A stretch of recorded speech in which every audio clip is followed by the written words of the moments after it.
ये सबसे बड़ी सीख है। वैसे तो रामायण में बहुत सारी चीजें हैं सीखने को, पर एक पार्ट ऐसा है जो मेरे हृदय के इतना करीब है ना, मैं जब जब उसको पढ़ता हूँ मुझे मेरे रोंगटे खड़े हो जाते हैं।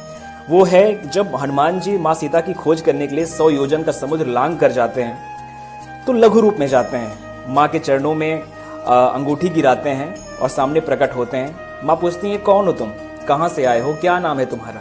तो नाम हम कुछ नहीं बताते हैं, सिर्फ एक बात कहते हैं, रामदूत मैं मातु जानकी, सत्य शपथ करुणा निधान की। हे माँ जानकी, मैं राम का दूत हूं, इससे ज्यादा मेरा कोई परिचय नहीं है। अभी आजकल का आदमी गया होता, कह रहे तुम हमको नहीं जानती, हम वही हैं जो सूरज को खा गए थे, हमने इतने महान महान कार्य किए हैं। कोई घमंड नहीं दिखाया, कोई बहुत बढ़ा चढ़ा के नहीं बताया, उतना ही बताया जितना सीमित है। श्री हनुमान माँ जानकी से कहते हैं, माँ आप बिल्कुल परेशान मत हो, बस कुछ पल की बात और है, प्रभु आएंगे और आपको इस बंधन से मुक्त करा के ले जाएंगे। मेरे जैसे न जाने कितने ही अद्भुत और शक्तिशाली योद्धा हैं श्री राम की सेना में, जल्द ही वो आएंगे और आपको इस बंधन से मुक्त करा के ले जाएंगे।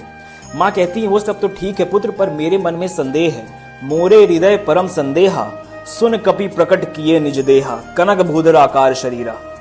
माँ कहती मेरे हृदय में संदेह है पुत्र कि तुम्हारी सेना में तो सब तुम्हारे जैसे ही लोग होंगे ना, तुम्हारे जैसे ही लघु रूप के, और बंदर भालू रावण की सेना का सामना कैसे करेंगे? रावण की शक्ति को तो तुम जानते हो ना, देवता तक थर्राते हैं उससे।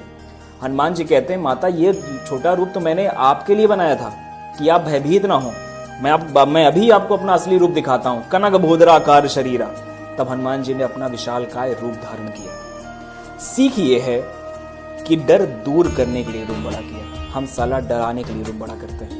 ऐसी न जाने कितनी ही बातें हैं जो आप हनुमान जी से सीख सकते हैं कि जीवन में कभी घमंड नहीं करना है। आप सोच के देखो कितनी सारी शक्तियां होने के बावजूद लेश मात्र भी घमंड नहीं है, उल्टा सब कुछ ईश्वर के प्रति समर्पित करते हैं। यहाँ सीखने वाली बात यह है कि हमेशा झुकना है सच के प्रति, सबके सामने नहीं झुकना, किसी भी अहरे गहरे नत्थु खैरे के सामने नहीं झुका जाता है, झुका जाता है उस ईश्वर के सामने, उस परमपिता परमेश्वर के सामने। और यही विश्वास कहलाता है। अंधविश्वास क्या है कि सबके सामने झुक जाओ। रामायण आपको ये नहीं सिखाती है कि आप सबके सामने झुक जाओ, झुको सिर्फ उसके सामने। उससे बड़ा ना कोई सच है, ना ही उससे बड़ा कोई सनातन है, ना ही उससे बड़ा कोई पुरातन है।